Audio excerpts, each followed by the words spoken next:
എറണാകുളം മഹാരാജാസ് കോളേജിലെ വിദ്യാർത്ഥി സംഘർഷത്തിൽ അച്ചടക്ക സമിതി അന്വേഷണം തുടങ്ങി. 5 അംഗ സമിതിയാണ് അന്വേഷണം നടത്തുന്നത്. മഹാരാജാസ് കോളേജിൽ തുടർച്ചയായി ഉണ്ടാകുന്ന സംഘർഷങ്ങളുടെ പശ്ചാത്തലത്തിലാണ് അച്ചടക്ക സമിതിയുടെ അന്വേഷണം.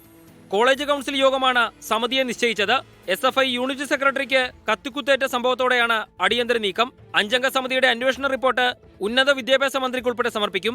ആരോപണ വിധേയരായ വിദ്യാർത്ഥികളുടെ മൊഴി രേഖപ്പെടുത്തിയ ശേഷമാകും ഉപസമിതി റിപ്പോർട്ട് സമർപ്പിക്കുക.